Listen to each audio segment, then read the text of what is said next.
Somos Iglesia.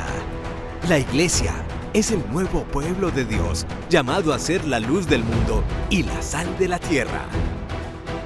En los vibrantes y vertiginosos tiempos de cambio que vivimos, los bautizados somos los testigos de la vida nueva, de justicia, de unidad y de paz que Cristo nos propone, por la fuerza de la fe luminosa, la esperanza inquebrantable y la caridad ardiente. La Iglesia Católica, cuerpo vivo de Cristo, nos señala la única opción por la verdad y nos presenta el ideal existencial más alto: Jesucristo, modelo de verdadera humanidad y camino seguro de salvación y de vida eterna. Tú eres Pedro, y sobre esta piedra edificaré mi iglesia, y el poder del mal no triunfará sobre ella. Somos Iglesia. Hoy, en Somos Iglesia, espere. El cenáculo, el lugar donde Cristo celebró la última cena. Este pudo ser el mantel que Jesús usó en la última cena. Claves sobre la importancia de la misa. Documental sobre la Eucaristía. Jesús Terz, el día del espía. La costumbre que recuerda la traición de Judas. El documental sobre la realidad del sacerdocio que quiere ir a ver al Papa. Un cordial saludo para todos ustedes, nos place recibirlos y presentarles en los próximos minutos otro especial previo a la Semana Mayor. Padre Carlos, ¿cómo está? Muy bien, Miriam, una alegría poder compartir en este día viernes estos especiales, porque vamos a tener en pocos días, ya el domingo de la semana entrante es Domingo de Ramos, y queremos prepararlos de una manera muy pedagógica, muy catequética, a que entendamos más allá de la ceremonia, de la exterioridad, de los ritos, que nos adentremos en el misterio salvador que celebramos y lo vivamos con profunda fe. Hoy vamos a tener un especial sobre un hermoso día, el Gran Jueves Santo. Exactamente, que tiene muchos momentos especiales y muchos símbolos, tiene mucha simbología. Muchos símbolos. Partamos de algo. Jesús, en esa última cena que conmemoramos en Jueves Santo, empieza con unas palabras muy bonitas. Dice a sus discípulos, recordemos que los evangelistas sinópticos, Mateo, Marcos y Lucas, ubican la última cena el día de la Pascua. Juan la ubica la víspera de la Pascua judía. Y les dirá Jesús: no saben cuánto he deseado comer con vosotros esta cena de Pascua. Para nosotros la comida, a veces comemos frente a la pantalla del televisor, comemos mirando noticias en el celular, mirando redes, pero en la mentalidad eterna de las grandes civilizaciones y del judaísmo, sentarnos a la mesa es compartir no solamente alimentos, es compartir la vida, compartir la amistad, compartir los dones personales, sentarnos. El italiano también es lo mismo, somos nosotros más de Occidente que tenemos esa idea de gluir, simplemente digerir, asimilar alimentos, pero no alrededor de un plato de comida compartir la vida, mirar los ojos a otros.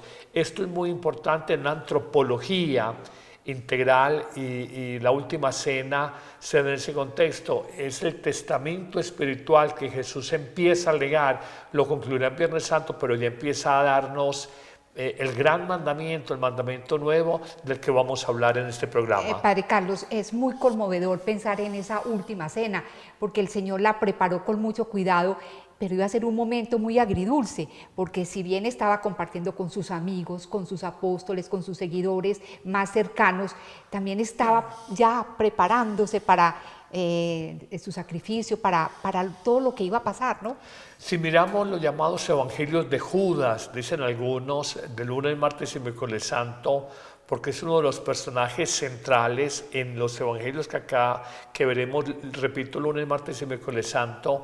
Hay actos preparatorios donde Jesús le dirá, por ejemplo, a Judas: lo que has de hacer, hazlo pronto. También dirá: el que moje en la misma fuente que yo tengo el pan, ese me ha de traicionar. Jesús, a ciencia, paciencia y conciencia, sabía de la traición de Judas y aún así entendió que estaba en el plan misterioso y providente del Padre Dios, que alguno lo entregara y que así entrara en su éxodo, su salida del mundo, para vivir todo este misterio pascual de su muerte, pasión, muerte y resurrección. Bueno, antes de continuar, conozcamos el sitio donde Jesús preparó con tanto cuidado esa cena, ese último momento para estar con sus apóstoles. Vean ustedes. El cenáculo es el lugar donde Jesús celebró la última cena y donde se reunieron los apóstoles en Pentecostés. Está en Jerusalén y aunque el edificio actual no es el de la época de Jesús, se sabe que el lugar sí es el mismo. Según la tradición del pueblo judío, también es donde está enterrado el rey David. Miles de personas peregrinan allí cada año, a pesar de que no es una iglesia ni tampoco pertenece a los cristianos. En 1523, los otomanos expulsaron a la comunidad franciscana que había fundado allí su primer convento en Tierra Santa 2 siglos antes. Desde la creación del Estado de Israel, es propiedad del gobierno y está abierto a visitas de peregrinos y turistas. Solo está permitido que se celebre misa en ocasiones especiales, como la visita de Juan Pablo II a Tierra Santa en el año 2000. Padre, ¿conoce usted este sitio? Sí, es lugar obligado, se sube por unas escalas, todo está muy construido. Estamos hablando de un lugar que ocurrió un acontecimiento único, donde Jesús empieza a darse sacramentalmente. Ya no es solamente el pan, sino tomen y coman, esto es mi cuerpo, tomen y beban, esta es mi sangre. El pan lo asocia con su ser, la sangre lo asocia con los sufrimientos, el cáliz de sufrimiento que vendrá hacia el futuro. Y repito, hoy está muy construido, han habido invasiones, ha habido guerras, hubo las cruzadas en su momento en el medioevo, de manera que ha habido construcciones sucesivas y cambios. Simplemente por la fe, cuando uno está allí en el cenáculo, sabe que allí aconteció la última comida en la vida terrenal de Jesús, que a la postre se convirtió en la primera Eucaristía cristiana, donde Jesús se nos da como don sacramental en el pan que luego llamaremos no simplemente pan de comida, sino pan de vida eterna. Padre, ¿cree usted que los apóstoles eran conscientes de lo que estaban viviendo en esos momentos? Yo siento que en ellos hay una revelación progresiva y sobre todo toda la vida de Jesús queda iluminada, comprendida a la luz de la Pascua, o sea, de la muerte y resurrección de Jesús, y entienden que no fue un hombre más, porque ellos al principio, ante la muerte de Jesús, quedaron derrumbados, se encerraron con las puertas trancadas, se desató una persecución. No solamente era tal el odio contra la persona de Jesús, que no solamente contra él, sino contra todos sus seguidores. Recordemos inclusive en la misma aprehensión de Jesús, que nos hablan de una mujer del pueblo que dice, este hombre, hablando de Pedro, tiene acento galileo, habla como los galileos. Y empiezan las famosas negaciones del apóstol Pedro. Ellos ya se sentían acobardados, amedrentados, asustados, intimidados frente a la aprehensión de su maestro. Ellos lo tenían como un ídolo, pero sobre todo como un Mesías político, poderoso desde lo humano por los milagros que realizaba, las resurrecciones que había obrado, pero no, para ellos fue un escándalo total la aprehensión, la captura, el juicio sumario, la crucifixión cruel y la muerte sanguinaria que vivió Jesús. Padre, pero no, le digo yo, es en este momento, Él se está entregando Él mismo. Ellos creían que era una cena sencilla y el Señor les tenía preparado algo más. No era una cena simplemente, Él mismo se iba a entregar como comida y como bebida. Yo pienso, los apóstoles sí se darían cuenta de eso. Yo pienso que en ese momento no tenían la claridad y simplemente van entendiendo luego la Pascua judía, no cristiana, la Pascua judía conmemoraba toda la liberación que portentosamente Dios había obrado enviando las 10 plagas a al faraón egipcio y luego acompañándolos en el desierto, proveyéndolos de agua que brotaba de la roca, del maná que caía del desierto. Luego ellos harán una lectura hacia el pasado. Este fue un momento sublime y tal vez no lo supimos entender, pero ciertamente es la coincidencia de la Pascua judía con lo que será luego la llamada Pascua cristiana, donde Jesús es el nuevo Cordero, la nueva ofrenda de Dios, inocente, impotente para defenderse, inmaculada, que se ofrenda a Dios para el perdón de los pecados. Bueno, antes de comer esa cena, el Señor le lavó los pies. ¿Cuál es la simbología de esto? A ver, la gente, los caminos en Galilea y en toda Judea eran caminos polvorientos, no pensemos nunca las carreteras o las calles pavimentadas con asfalto que hoy tenemos. Un gesto muy judío de acogida de una persona era que cuando llegaba alguien a pie enjuto, a pie desnudo, solamente los ricos podían tener algunas sandalias, pero el pueblo sencillo era a pie desnudo. Entonces un gesto de acogida y de bienvenida era lavarle los pies. Normalmente lo hacían los esclavos de los hombres ricos. Jesús quiso servirse de un gesto que realizaban los esclavos, los más pequeños de la época, un gesto de humildad, un gesto de acogida, y un gesto de servicio y de amor fraterno, de amor entregado por los demás.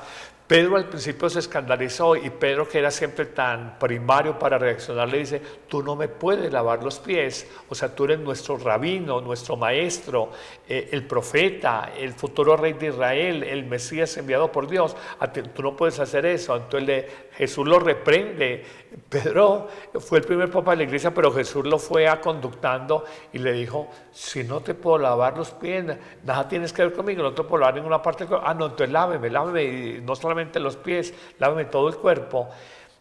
Porque era un gesto escandalizador, desconcertante, perturbador, que un maestro, que era signo de admiración, que era signo de veneración, hiciera el gesto de los esclavos de la época, lavarle los pies a los demás. Y Jesús quiso mostrar que su reinado, en un reinado desde la humildad, desde la sencillez, desde la entrega y desde el servicio. Padre, eso tiene que ver con el hecho de que nosotros debemos estar confesados antes de recibir la comunión, estar limpios, ¿no? Bueno, digamos, si uno quiere tener esa interpretación de un corazón purificado, está muy bien. Un corazón, el famoso Salmo Miserere dice: oh Dios, crea en mí un corazón puro, renuévame por dentro con espíritu firme, lávame. Es una invitación a la purificación, claro, pero aquí es sobre todo una invitación a descubrir que el amor en acción es un amor en obras, y obras de servicio desde la humildad. El poder, o mejor, el poder no es desde el autoritarismo, sino que el poder es desde el servicio, y el servicio humilde, el servicio sencillo, el servicio fraterno. Uno se pregunta cómo sería esa cena, y de pronto los evangelios solamente nos hablan de que comieron pan sin levadura, ¿cierto? Y se tiene pues como por conocimiento de las costumbres de esa época, de que tomaban 4 copas de vino, pero no más. ¿Qué más tendría esa cena? A ver, hay que entender un poco la antropología, la sociología y la religiosidad judía. Nosotros no podremos conocer profundamente nuestras raíces cristianas sin conocer las previas raíces judías. Juan Pablo II llamaba al judaísmo nuestros hermanos mayores. Nosotros tenemos 2000 años, el judaísmo tiene 4000 años. Entonces, en el contexto de la Pascua, primero se come un cordero macho, sin piernas quebradas, de 1 año, hierbas amargas, pan sin levadura. Es muy importante. Y había las famosas tomas de bebida de vino de bendición. Entonces es todo un ritual. De hecho, la comida que las familias la hacían de pies, indicando de que lo tenían que hacer deprisa. Tenían que compartir el cordero con otras familias vecinas, no podía quedar absolutamente nada, porque recordaban la Pascua de Dios, el paso de Dios, Pascua, paso de Dios por la vida del pueblo de Israel, liberándolos. repito, como digo en otro programa, de 430 años de humillaciones, de crueldad, de explotación, de esclavitud a manos de los egipcios. Y ellos entendieron que Dios, con mano poderosa y brazo extendido, los acompañó a través de un inmenso desierto de la mano del patriarca Moisés, y les proveyó el maná del cielo, el agua de la roca, y los acompañó hasta llegar a la tierra de la promesa. Bueno, padres, seguiremos hablando sobre esto, pero por lo pronto muy interesante conocer el que posiblemente fue el mantel que acompañó, que estuvo en esa mesa de la última cena. Hay momentos de la historia que por su trascendencia impregnan objetos y los hacen testigos y memoria viva. El mantel sagrado de Coria podría ser el que se usó durante la última cena, cuando Jesús partió el pan frente a sus discípulos por última vez, antes de ser arrestado y crucificado. Todavía no se ha pronunciado, es un tema muy complejo, pero la tradición dice que fue testigo de ese acontecimiento. Y ese acontecimiento, incluso para un ateo, es un acontecimiento radical en la historia del hombre. Cambió la humanidad. Esa cena cambió la humanidad, seas o no creyente. Miles de personas viajaron en el pasado a Coria, en España, para venerar esta reliquia, pero en 1791 el obispo de Coria la ocultó para evitar que los peregrinos más devotos arrancaran pedazos del mantel. Ha pasado desapercibida hasta que en el año 2000 ciertos investigadores, entre ellos John Jackson, que es un importante investigador que trabajó con la Sábana Santa de Turín, que de hecho el Vaticano le encargó la coordinación científica de las investigaciones de la Sábana Santa, oyó hablar de esta reliquia, que es única en el mundo. No hay otro lugar en el que se diga que se tenga el mantel de la última cena de Cristo. Y a partir de ese momento empieza a darse a conocer un poco. El documental de Dionisio Romero recoge entrevistas y testimonios de investigadores y autoridades de la Iglesia para explorar las diferentes teorías sobre cómo el mantel sagrado acabó en Coria, su autenticidad y su conexión con el sudario de Turín. El objetivo es arrojar luz sobre esta reliquia centenaria.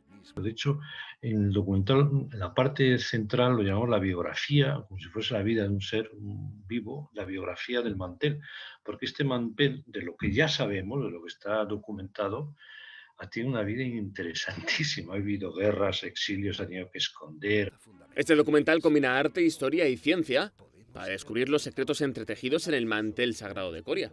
Quizá el mismo que fue testigo de la institución de la Eucaristía. Pero más importante que el mantel, más importante que la comida que se dio allí, fue que ese momento pasó a la historia como la instauración de la Eucaristía, ¿no? Así es, en Jueves Santo la Iglesia celebra la institución del sacramento de la Eucaristía. Quien está detrás de la Eucaristía, siempre detrás de la Eucaristía hay un sacerdote que consagra la Eucaristía, entonces la institución del sacramento del orden sacerdotal y el gran mandamiento del amor fraterno, amarnos como hermanos y amarnos en humildad. Son como los tres temas ejes que celebramos. Jesús había dicho, yo me voy a ir antes de la ascensión, pero no los dejaré solos. Y esa asistencia o el cumplimiento de esa promesa, no dejarnos solos, se cumple doblemente en la Eucaristía, presente en miles de sagrarios, tabernáculos, de capillas, conventos, monasterios, parroquias, casas de retiros, donde Jesús, pan de vida, Jesús sacramentado, Jesús real, Jesús, pan de ángeles, está presente para la humanidad entera. Y está también el cumplimiento de la promesa de Jesús doblemente en el pan consagrado de la Eucaristía y en los sacerdotes, por más que seamos denostados, calumniados, por más que haya pecado en nosotros. Detrás del sacerdote hay una presencia sacramental, es alter Christus, es Cristo otra vez aquí en la tierra. Y esto hoy hay que decirlo con mucha fuerza a propósito de ir el Jueves Santo. Es un día para que oren por sus sacerdotes, feliciten sus sacerdotes, agradezcan la vida de sus sacerdotes, porque sin sacerdotes no habría quien consagrar la Eucaristía, y sin Eucaristía la humanidad sería muy inhumana. De hecho, yo digo la inhumanidad que hay hoy en día, la inhumanidad se da porque la gente no reconoce el poder salvador, la presencia sacramental de Dios en la sencillez, en la simplicidad de un pan que ha sido consagrado, el pan eucarístico. Yo siempre me he preguntado qué sería el mundo si no tuviésemos la Eucaristía, Padre. Sí. A ver, sin Eucaristía no habría iglesia. La iglesia sería una ONG, no sé, prestadora de servicios médicos, asistenciales, educativos, reconciliación de sociedades, sería una ONG. No sé, algo como una Cruz Roja Internacional, algo, una cosa de esas así, o una medialuna para los musulmanes, no sé qué. La Eucaristía hace la iglesia, hace que seamos iglesia, el cuerpo vivo de Cristo. Y dentro de la iglesia, dentro de la fe de la comunidad creyente que es la iglesia, se consagra, se vive, se celebra la Eucaristía. Esto es bellísimo. Y en este Jueves Santo estamos preparando, estamos a menos de 15 días de vivir el Jueves Santo, estamos preparando en este especial. Pidamos mucho amor por la Eucaristía. Cuando uno ama la Eucaristía, cuando uno cree verdaderamente en la presencia sacramental de Cristo en la Eucaristía, nunca te vas a sentir solo en la vida, siempre te vas a sentir acompañado, profundamente amado, y sabes que es el Señor sacramentalmente presente en ese pan eucarístico, en esa hostia sencilla que ves, está toda la potencia, todo el poder, toda la fuerza salvadora de Dios. Parece que debe tener tanto poder la Eucaristía, el pan que nosotros recibimos allí, que los satánicos se valen precisamente de la hostia para ultrajarla, para ultrajar al Señor. ¿Tú recuerdas que en los pasajes evangélicos los demonios más fácilmente reconocían la divinidad de Jesús? ¿Qué quieres de nosotros? Sabemos que eres el Hijo de Dios. Has venido a sacarnos de este hombre. Más que los hombres religiosos de la época, los fariseos, los saduceos, el sumo sacerdote, los mismos Sanedrín judío, más que los religiosos de la época, los posesos por el mal reconocían la presencia de Jesús. Y modernamente, veía en estos días un video tal vez en Kansas o Arkansas. En Kansas, sí. Sí, en Estados Unidos, unos satánicos medio chorotos, diría yo, medio lucidos, con una hostia, vaya a saber si consagrada o no, como tratando de profanarla, de pisotearla. Y en el fondo es que los satánicos sí reconocen, a diferencia de muchos que se llaman creyentes y hasta fueron bautizados y son católicos, esos sí reconocen el poder de Dios en la presencia sacramental del pan de la vida, la Eucaristía. De hecho, esto es tan grande que nosotros cuando comulgamos, comulgar es comer fraternalmente, cuando comemos fraternalmente, comulgamos el pan de la vida, deberíamos de la gente arrodillarse ante nosotros porque somos Cristos vivientes. Cristo ha entrado en nuestro ser, nos hemos cristificado, pero a veces la gente en la Eucaristía la rutiniza. Y cuando el Señor es rutina en la misa, simplemente no es el Señor. Cuando la misa es rutinaria, mecánica, ritual en tu vida, ya no es Dios, porque Dios es una eterna novedad en la vida del creyente. Padre, lo que sucede allá en el interior del templo cuando se realiza la Eucaristía es algo pues que no alcanzamos a dimensionar, pero yo siempre me pregunto, ¿por qué uno no siente nada? Porque hay veces somos como tan pasivos. Yo a veces digo, uno debería sentir mucho y no siente nada. Eso va en la fe. ¿Es la parte espiritual en la que está vibrando? ¿Qué? Eso va en la fe. Cuando tú lees algunos padres de la iglesia de los primeros siglos, la Eucaristía al principio fue anual, luego fue semanal y ahora es diaria o varias veces al día.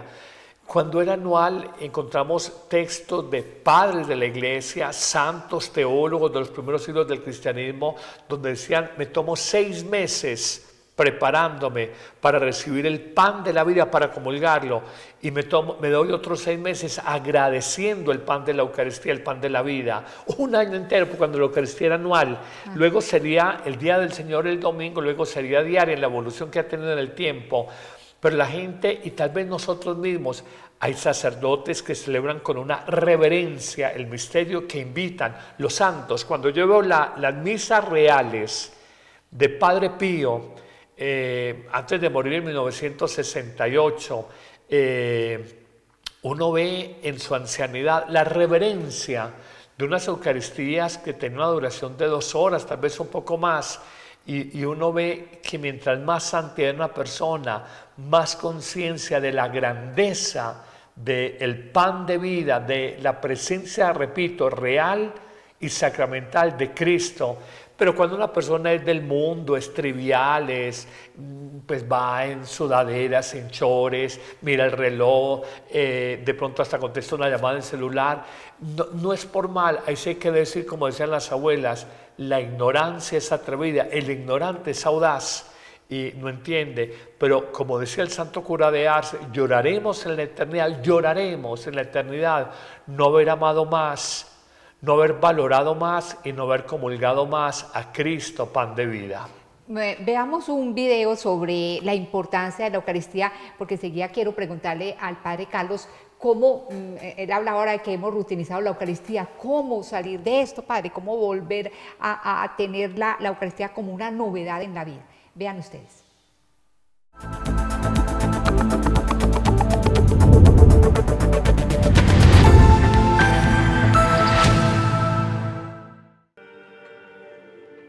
Todos los católicos saben que hay que ir a misa los domingos, pero a muchos les cuesta saber por qué y se preguntan el significado de cada parte de la ceremonia. El Papa y algunos expertos en liturgia explican por qué la misa es el centro de la fe católica y qué importancia tiene el momento de la consagración. De acuerdo con el Catecismo de la Iglesia Católica, la Eucaristía es el compendio y la suma de nuestra fe, contiene todo el bien espiritual de la Iglesia. La misa para nosotros es el centro de la sacramentalidad de la Iglesia, la celebración cristiana plena. La Eucaristía es el momento en el que toda la comunidad se reúne para responder al mandamiento de Jesús. Haced esto en conmemoración mía. Se divide en dos partes, la liturgia de la palabra y la liturgia eucarística. El Papa Francisco ha explicado estas dos partes de la misa en varias catequesis de sus audiencias generales del miércoles. Ma lì si legge la parola di Dio, è il Signore che ci parla. Sostituire quella parola con altre cose impoveriscono e compromettono il dialogo tra Dio e il suo popolo in preghiera. Cristo instituyó la misa en la última cena y la concluyó diciendo: haced esto en memoria mía. Por eso la misa está por encima del tiempo, ya que es un memorial de la pasión de Jesús. Por desgracia, para muchos la misa del domingo ha perdido sentido. Piensan que basta ser buenos y amar. La celebración de la Eucaristía dominical da sentido a toda la semana. El Papa dice que la Eucaristía da a los católicos lo que más necesitan, Cristo como fuerza y gracia para seguir caminando. El secretario de la Congregación para el Culto Divino hace una explicación general de la misa y detalla sus elementos principales. La Escritura, la fracción de la palabra, da vida a la fracción del pan, en la que Cristo está presente. Es verdad que el Señor está realmente en las Escrituras, pero repetir las palabras de Dios sobre el pan y el vino hace que estos se conviertan en el cuerpo y la sangre de Jesucristo.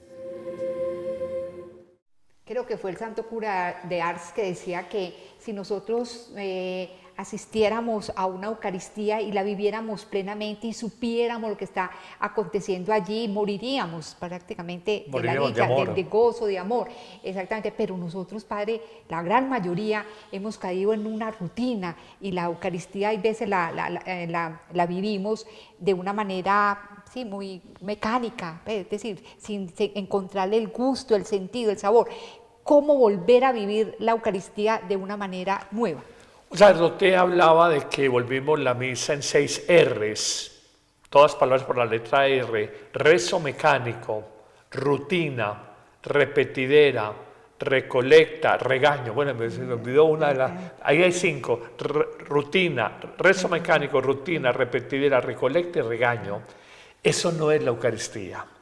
La palabra Eucaristía significa acción de gracias. Viene del griego acción de gracias.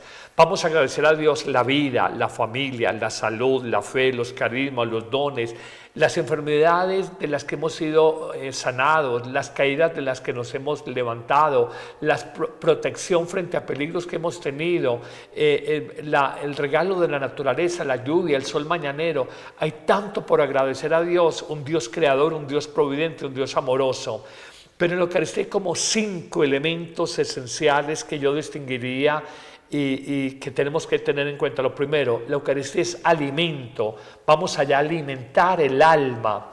Es alimento de vida eterna, es pan de vida eterna. El más célebre discurso de toda la Biblia y del Nuevo Testamento sobre la Eucaristía es el famosísimo capítulo 6 de San Juan. Soy el pan de vida, el que come de este pan vivirá, vivirá para siempre. Entonces lo primero es alimento de vida. Segundo, la Eucaristía es presencia del amigo, del hermano, del compañero, del Dios que se hace el encontradizo con nosotros en el viaje de la vida. Después de que se celebra la Eucaristía, se reserva esta Eucaristía en el sagrario. Tú visitas a Jesús. Mi vocación nace a los 22 años visitando el sagrario, sintiendo vivo a Jesús, hablándole de mis problemas, contándole mis cuitas. Grandes intuiciones que he tenido en mi vida han sido visitando el sagrario. Entonces es presencia del amigo que acompaña, del amigo que nunca falla. Van 2 palabras: 1, alimento; 2, presencia; 3, la Eucaristía es memorial. Memorial es que, ya decíamos, recuerdo es viajar al pasado, hace 2000 años. Memorial es lo de hace 2000 años, ponerlo a viajar en el tiempo, al año 2025. Y traer el sacrificio universal, único y redentor de Cristo, a traerlo y aplicarlo al hoy de mi vida, a las necesidades de mi vida, a las necesidades de la vida de mi familia, a las necesidades de la vida de la iglesia, porque les ofrezco esta Eucaristía. Es como traer el Gólgota, la colina del Gólgota, traerla viajando en el tiempo, en la máquina del tiempo, 2000 años, permítame la expresión. Y Jesús nos dice, cuando el sacerdote pone en alto el pan y el vino: derramo mi sangre y entrego mi cuerpo por ti, para salvarte, para perdonarte tus pecados. Eso es hacer memorial. Hacer memorial. Entonces lo primero, alimento; 2, presencia viva de Jesús, del amigo; 3, memorial del sacrificio redentor de Cristo, por el que se nos perdonan los pecados; 4, la Eucaristía que genera vínculo de comunión. Cuando dice voy a hacer la primera comunión, la primera Eucaristía, cuando nos dice vamos a comulgar, es comer en comunión, común unión, en comunidad, común unidad fraternalmente. Y uno siente que la gente cuando comulga el pan de vida, estamos comulgando la misma savia del Espíritu de Cristo, y se comunica a todos, genera vínculos de fraternidad, de comunión. Y finalmente la Eucaristía es misión. La palabra misa viene de mesa, la mesa del altar, donde se une el cielo y la tierra, lo divino y lo humano, en la simplicidad del pan y el vino. Pero también la Eucaristía, misa viene también de misión. Tenemos una misión: ser Eucaristía, ser pan donado, ser entrega para los demás. Entonces es muy lindo: alimento, presencia, memorial, comunión, misión. Cuando uno ve esto, dice, Dios mío, a mí nunca nadie me había explicado esto. ¡Qué maravilla es la Eucaristía! ¿Qué se necesita en esto? No dejarnos rutinizar, que la ritualidad no nos vuelva vacía, que no dependa si el sacerdote joven, viejo, habla cortico, habla largo, habla menos, no habla menos, el equipo de sonido. No, es el memorial de la entrega de Cristo en la cruz. Y yo, si tengo fe, esto va a obrar en mi vida, va a redimir mi vida, va a salvar mi vida. Padre, tantos años y no sabía que misa venía de mesa. Sí, muy interesante. no, de misión también. Y de misión también. Padre, ¿qué pasa si una persona, por ejemplo, en el momento de recibir la comunión, tiene duda de que es realmente al Señor al que está recibiendo? La duda es parte del camino de la fe, es parte del camino. Hay una duda estructural de la persona no creyente, no le va a servir para nada, porque no hay una fe. Estoy recibiendo una galletica. Yo cuento una anécdota que me da hasta vergüenza. Un niño de primera comunión en la parroquia lo prepararon y muy mal preparado, y el niño como alocadito, cuando le fui a dar la hostia consagrada, él me dijo, ¿no le va a echar arequipe? Me dijo así, yo me quedé como de una pizza y yo dije, ay, pobrecito, ¿cómo quedan de mal los catequistas que prepararon a este niño? No hay una conciencia. Él pensó que esto era una galleta, entonces que le podía echar arequipe. Lo dijo espontáneamente, pero esto habla de la trivialización de la fe, la superficialidad en la que vivimos hoy en día y la falta de catequesis, de formación, de instrucción, de enseñanza, de pedagogía, de pasión, de fuego. Porque a veces le enseñamos unas oraciones, repítalas de manera mecánica y el niño o la niña están preparados y no hay un verdadero catecumenado, un verdadero proceso de formación y preparación para vivir, digamos, estos ritos de iniciación cristiana, el bautismo, la Eucaristía, la confirmación. Esto es muy importante. Jesús nos dejó su sangre como bebida, pero Él tiene sed de nosotros. Y hay una película que plantea precisamente esto, una bella película. Solo un tercio de los católicos estadounidenses creen la verdadera presencia de Jesús en la Eucaristía, según un estudio de Pew Research de 2019, aunque la Iglesia en Estados Unidos está tomando medidas para cambiar esto, por ejemplo, a través de la gran pantalla. La nueva película Jesús tiene sed busca ayudar a los espectadores a redescubrir el valor de la misa y la Eucaristía. El productor ejecutivo cree que eso tiene tanto el poder de cambiar mentes como de cambiar vidas, y profundamente.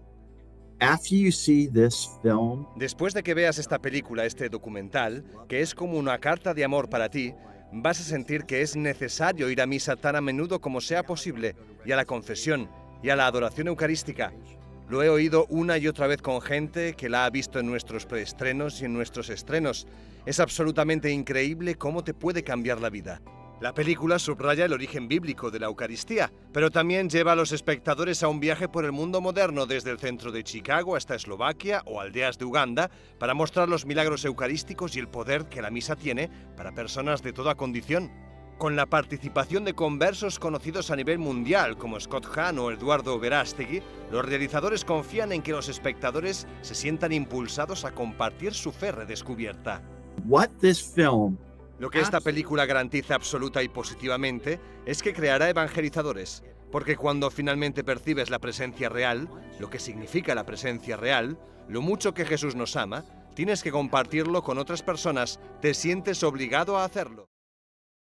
Qué bueno que esta película Jesús tiene sed llegue a muchas partes del mundo, porque es una realidad, Padre Carlos, que ya en muchas partes se nota claramente que hay una disminución de fieles a la Eucaristía. A ver, cuando cita aquí el Instituto Pew Research, que hace investigaciones y dice que una tercera parte de los católicos en Norteamérica dudan de la presencia de Jesús, realmente no son católicos. En el centro de nuestra fe, claro, trinitaria, cristológica, está también la realidad de que Jesús se hace pan de vida, de que no es un mito, no es una metáfora, no es un simbolismo, no es una imagen, es la realidad presente y actuante. Y como sacerdote con casi 32 años de ministerio, he sentido muchísimas veces en la vida como después de un gran cansancio para empezar la Eucaristía, porque tenía un día muy activo, vino un descanso en el espíritu celebrando la Eucaristía, o cómo recupero la paz del corazón de algo que me había turbado, o cómo me alimenta espiritualmente. Esto no es un rito, esto no es un rezo mecánico, esto es la realidad de Cristo actuando, y lo que decía ahora, la promesa de Él: voy a estar siempre con ustedes hasta el final de los tiempos, y esta promesa se cumple en la Eucaristía. Es el gran don de Cristo a la Iglesia, la Eucaristía, y en eso no nos podemos equivocar y en eso no podemos transar. Tenemos que ser de una claridad meridiana y de una radicalidad. Cristo vive en la Eucaristía. Qué soledad, qué vacío, qué sinsentido, qué angustia, qué depresión en la vida si nos sintiéramos solos. Yo en las casas curales donde siempre he estado, tenemos ese privilegio de tener un pequeño oratorio, y en el oratorio lo primero es Jesús, pan de vida, y uno siente que la casa se llena, que está el Señor presente, que está actuando, de manera que esto es un regalo. Para aquel que tenga duda, di con humildad: Señor, yo creo, pero fortalece mi fe. Yo creo, pero fortalece mi fe, una fe más eucarística, una fe convencido de que el Señor está conmigo. Yo descubro que si tú visitas a Jesús en el sagrario y tienes poca fe, al principio lo verás como una idea, como un concepto, y luego lo vas sintiendo como una persona, una presencia viva, real, actuante en tu vida. Padre Carlos, el templo es la casa mayor, es la casa del Altísimo. Todas las catedrales, todas las iglesias, todas las ermitas, son como puertas al cielo, ¿no es así? Es tal cual, y una catedral, una iglesia, una parroquia no es casa de Dios, sino por algo, porque está allí presente la Eucaristía. No es por un Cristo artístico bellísimo, no por una imagen de la Virgen María tallada del siglo XVI, no sé qué. Todo eso ya es ex votos, decoraciones, como tiene el Gran Templo de Jerusalén. El centro de nuestra fe es la Eucaristía. El centro de toda parroquia, convento, monasterio, capilla es la presencia de Dios en la tierra a través de la presencia sacramental de Cristo en el pan de la vida. Padre Carlos, volvamos otra vez al cenáculo, volvamos a esa última cena, porque poco se habla del dolor, del inmenso dolor que debe haber sufrido Jesús al ver la traición de Judas. Judas era para él un amigo, él los amaba a todos por igual. Eso es cierto y eso es falso. Es cierto que hay dolor por la traición de un amigo, pero es falso en el sentido de que en el plan providente de Dios, en el propósito, el proyecto misterioso de Dios, estaba que Jesús fuera entregado para el perdón de nuestros pecados y alguien le iba a tocar hacer el papel en la película de malo. Este hombre, por codicia de dinero, por ignorancia sobre el misterio de Jesús, por traición a lo que él representaba, tal vez porque fue engañado, porque lo que alcanza uno a ver entre líneas de lo poco que se habla de Judas una vez se entrega a Jesús, él como que no pensaba, él pensó que lo que entregaba a Jesús por 30 monedas de plata era para que lo interrogaran, pero no sabía que la institución religiosa judía se iba a tragar vivo a Jesús, que le iba a entregar a los romanos, que le iban a hacer un juicio judicial extra rápido. Él lo capturan un jueves en la noche y el viernes al mediodía ya está crucificado. Estamos hablando de, no sé, póngale 15 horas. Exacto. Jueves 9 de la noche, aprendido, y viernes 12 del día ya está crucificado. Ellos querían despachar esto rápido, acabemos con esto rápido. Este hombre es un peligro para el judaísmo, su mensaje revolucionario atrae a las personas. La gente dice que es un rabino distinto de otros rabinos o maestros de la época, tenía un magnetismo, pero era toda su divinidad, su unción, y pensaban que con su muerte iban a acabar con él. Y lo que hicieron fue que no terminó nada, empezó todo, ahí empieza la historia cristiana, ahí empieza la resurrección de Cristo, ahí empieza la religión más grande en el mundo entero, extendida en 200 naciones. O sea, Padre Carlos, que usted piensa que él no sintió dolor por lo que estaba sucediendo allí. Claro que sintió Judas. dolor y más, mira, por ejemplo, el beso traidor, el beso era un gesto de acogida y de saludo, muy entre los hombres del Oriente. Tú lo ves en los musulmanes actuales, los rusos, se dan un beso y le dice, con un beso entregas al Hijo del Hombre. Era un saludo, pero un saludo de traición, pero también le había dicho antes, lo que has de hacer, hazlo pronto.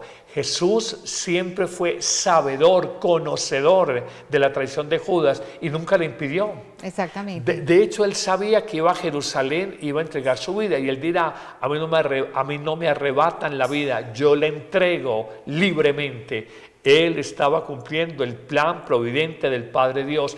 Tuvo batallas, como lo veremos en el programa especial del Viernes Santo, entre la desolación, sentirse abandonado de Dios, Dios mío, ¿por qué me has abandonado? Y la consolación, ponerse en manos de Dios, Padre, en tus manos encomiendo mi espíritu. Lo que yo no sabía es que existe el Día del Espía, que tiene que ver precisamente con Judas. Jueves Santo, Viernes Santo y Sábado Santo son nombres conocidos de días de la Semana Santa, pero existe otro con un nombre único, el Día del Espía. El miércoles santo, durante la celebración de la Eucaristía, leemos el Evangelio donde se narra cómo Judas prepara la traición de Jesús. Por eso ese día está marcado por ese pasaje del Evangelio. El capítulo 26 del Evangelio de Mateo sitúa este episodio 2 días antes de la Pasión. El evangelista describe cómo Judas decidió vender al Maestro por 30 monedas de plata. Chi ama troppo i soldi tradisce per averne di più, sempre. È una regola. è un dato di fatto. E Giuda, il ragazzo forse buono, con buone intenzioni, finisce traditore.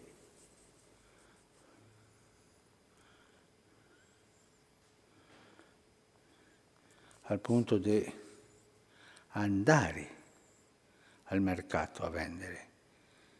Andò dai capi dei sacerdoti e disse: quanto volete darmi perché io ve lo consegni?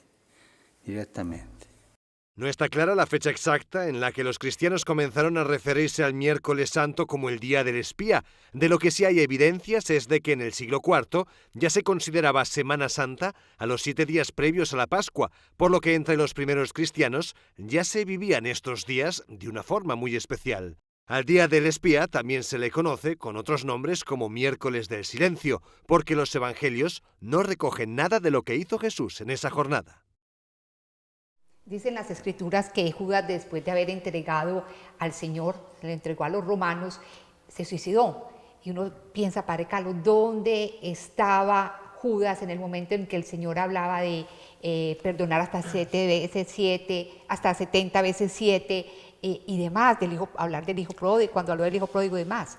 En los apóstoles hay muchas reflexiones porque ellos vieron a Jesús, fueron testigos, conocieron el brillo de su mirada, escucharon la cadencia de su voz, conocieron su caminar sereno, son testigos de numerosas sanaciones de ciegos, sordos, mudos, leprosos, paralíticos, epilépticos, la resurrección de Jairo, de la hija de Jairo, del hijo de la viuda de Naín, de Lázaro, el hermano de Marta y María de Betania. Por eso en ellos escucharon el sermón del monte, estuvieron Pedro, Santiago y Juan en la transfiguración. Entonces en ellos, algunos decían hay un pecado mayor, simplemente es la fragilidad humana. La iglesia está construida sobre la fragilidad de hombres. Pedro lo niega 3 veces. Santiago y Juan se pelean por los primeros lugares. Judas lo vende por 30 monedas de plata. Tomás duda de él, tengo que meter la mano en el costado y en las llagas para creer que él sí realmente ha resucitado. Y todos en definitiva se escondieron el momento en que él es aprendido. Y esas las llamamos las columnas de la iglesia católica apostólica, descendiente de los apóstoles. Y mira lo que son los apóstoles. Esto indica que la obra es de Dios en nosotros y no es de las fuerzas humanas. El único que medio sacó la cara fue Juan, el más joven, el más audaz, al pie de la cruz con 2 mujeres muy fieles. Ellas se sacan la cara, su mamá y su mejor amiga Magdalena.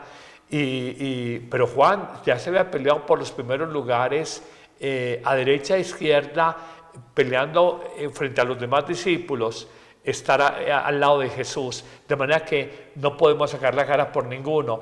Pero luego Jesús resucitado vuelve a creer en todos, vuelve a apoyarse en todos y vuelve a nominarlos como las columnas, los apóstoles de la iglesia. Y Pedro, más allá de la triple negación, le pidió una triple afirmación de su fe: me amas más que estos, cuida mis ovejas o apacienta mis corderos. La oveja era más grandecita, el cordero más tierno. Cuida a todos, a los más fuertecitos y a los más débiles en la fe. Padre, pero le preguntaba yo porque para muchos es un enigma y porque Judas no le pidió perdón al Señor. Se lo hubiera concedido con total seguridad. Es un enigma y no estuvimos allá. Simplemente Pedro negó 3 veces a Jesús y Judas lo traicionó, pero Pedro se arrepintió y confió en la misericordia de Jesús. Judas no confió en la misericordia de Jesús, se desesperó y se ahorcó. Esto es una enseñanza. Hay tanto daño en Judas venderlo por 30 monedas de plata como en Pedro negarlo 3 veces en la misma noche antes de que el gallo cante al amanecer. ¿Cuál es la diferencia entre Pedro y Judas? Es una sola. Pedro creyó, arrepentido, en la misericordia de Dios. Judas probablemente se arrepintió, pero desesperó. Yo no merezco el perdón de Jesús, y fue y se ahorcó. Padre Carlos, a pesar de la fragilidad de los apóstoles, el Señor en esa última cena los convirtió, sin que ellos se diesen cuenta en ese momento, en ministros de la Eucaristía. Así es, porque les da un mandato: hagan esto en conmemoración mía o hagan esto en memoria mía. Esta palabra sicarión, memorial, en el fondo es constituir los ministros, ministrar el don tan grande. De ahora en adelante, cada vez que ustedes digan tomen y coman, esto es mi cuerpo, toman y beban, esta es mi sangre, es simplemente el don de la Eucaristía a la Iglesia, y los primeros ministros de esta consagración eucarística serán los discípulos del Maestro, que luego llamarán apóstoles. Y de hecho esto es tan bonito que prácticamente la Eucaristía como hoy la conocemos está desde el año 153, con muy pocas variaciones. Al principio se celebraba lo que era la fracción del pan, se le conoce así, la fracción del pan. Se reunían en casas, celebraban la fracción del pan y la gente salía contenta, y los paganos, oigan, estos locos, ¿quiénes son que salen tan contentos? Y oiga lo que decían, se reúnen a la fracción del pan a celebrar un muerto que ellos juran que está vivo. Miren lo bonito, esa es la fe del creyente. Para un pagano celebramos a un muerto, pero para mí, para nosotros creyentes, celebramos sí a un crucificado muerto que juramos que vive en ti, en mí y en todos los creyentes. Bueno, en ese cenáculo se dio la institución de la Eucaristía y también la institución del sacerdocio. Veamos a continuación la importancia precisamente de esto, del sacerdocio. Desde la campiña francesa hasta las empobrecidas calles de Filipinas, este documental sigue las extraordinarias llamadas de hombres corrientes al sacerdocio. Durante el estreno en el Vaticano de esta película titulada Sacerdoce, el director, que es creyente pero no católico, dijo que espera que esta película ayude a conseguir una mayor comprensión de la Iglesia y de los sacerdotes. Decidí hacer esta película porque me parece que la imagen que el mundo tiene de la Iglesia y de los sacerdotes en particular es muy dura y a veces alejada de la realidad. Queremos ayudar a la gente a comprender mejor la radicalidad del sacerdocio. Hoy en día, muchos más jóvenes se dedican a la Iglesia católica en vez de irse, por ejemplo, a grandes empresas. Queremos entender qué les mueve, qué hay detrás de eso tan hermoso y maravilloso. Pero también espera que el público utilice la película para reflexionar sobre cuestiones difíciles. ¿Qué estoy dispuesto a perder para vivir mi vocación? Estoy convencido de que todos tenemos una llamada particular que vivir, como estos sacerdotes. La película Sacerdoce no rehúye los temas difíciles a los que a menudo se enfrentan los sacerdotes, como el celibato, la crisis de los abusos sexuales y la desconexión de la sociedad. El director y los sacerdotes que aparecen en la película tuvieron una reunión privada con el Papa Francisco, quien dijo que le gustaría ir a ver la película en persona. Me dijo que le apasiona ver a sacerdotes que están en el campo, que se ensucian las manos y que son servidores y pastores. Dice que dejemos de llamar abades a los sacerdotes o de ponerlos en un pedestal. Los sacerdotes tienen que estar ahí, sirviendo como hizo Jesús. Cuando se estrenó en los cines en octubre, Sacerdoce tuvo un gran éxito y fue clasificada como la tercera mejor película documental por una reconocida plataforma en Francia. Ahora está en proceso de distribución internacional en inglés y en español.